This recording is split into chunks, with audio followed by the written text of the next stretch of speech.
ದೇಶದಲ್ಲಿ ಹೆಚ್ಚುತ್ತಿರುವ ಡಿಜಿಟಲ್ ವಂಚನೆ ಪ್ರಕರಣಗಳಿಗೆ ಕಡಿವಾಣ ಹಾಕಲು ಭಾರತೀಯ ರಿಸರ್ವ್ ಬ್ಯಾಂಕ್ ಮಹತ್ವದ ಹೆಜ್ಜೆ ಇಟ್ಟಿದೆ. ಯುಪಿಐ ಸೇರಿದಂತೆ ಡಿಜಿಟಲ್ ಪಾವತಿಗಳಿಗೆ ಹೊಸ ನಿಯಮಗಳನ್ನು ಪರಿಚಯಿಸಲು ಆರ್ಬಿಐ ಮುಂದಾಗಿದೆ.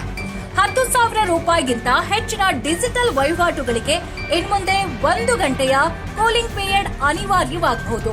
ಅಂದ್ರೆ ಹಣ ಖಾತೆಯಿಂದ ಕಡಿತವಾದರೂ ಅದು ತಕ್ಷಣವೇ ಮತ್ತೊಬ್ಬರ ಖಾತೆಗೆ ಸೇರಲ್ಲ. ಈ 1 ಗಂಟೆಯ ಅವಧಿಯಲ್ಲಿ ಗ್ರಾಹಕರು ವಹಿವಾಟು ಸಂಶಯಾಸ್ಪದವೆಂದು ಕಂಡು ಬಂದ್ರೆ ಅದನ್ನ ರದ್ದುಪಡಿಸಲು ಅವಕಾಶ ಸಿಗಲಿದೆ.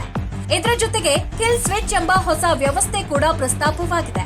ತುರ್ತು ಸಂದರ್ಭಗಳಲ್ಲಿ ಸಂಪೂರ್ಣ ಡಿಜಿಟಲ್ ಪಾವತಿಯನ್ನ ನಿಲ್ಲಿಸಲು ಇದು ಸಹಾಯಕವಾಗಲಿದೆ. 50,000 ರೂಪಾಯಿಗಿಂತ ಹೆಚ್ಚು ವಹಿವಾಟುಗಳಿಗೆ ನಂಬಿಗಸ್ತ ವ್ಯಕ್ತಿಯ ಅನುಮೋದನೆ ಕಡ್ಡಾಯ ಮಾಡುವ ಯೋಚನೆಯೂ ಇದೆ. ಅದೇ ಸಮಯದಲ್ಲಿ ಮ್ಯೂಲ್ ಅಕೌಂಟ್ಗಳ ಮೇಲೆ ಕಟ್ಟುನಿಟ್ಟಿನ ನಿಗಾ ಇಡಲಿದೆ. ಒಟ್ನಲ್ಲಿ ಡಿಜಿಟಲ್ ವ್ಯವಹಾರವನ್ನ ಇನ್ನಷ್ಟು ಸುರಕ್ಷಿತ ಮತ್ತು ಪಾರದರ್ಶಕಗೊಳಿಸುವುದು ಭಾರತೀಯ ರಿಸರ್ವ್ ಬ್ಯಾಂಕ್ನ ಈ ಹೊಸ ನಿಯಮಗಳ ಮುಖ್ಯ ಗುರಿಯಾಗಿದೆ.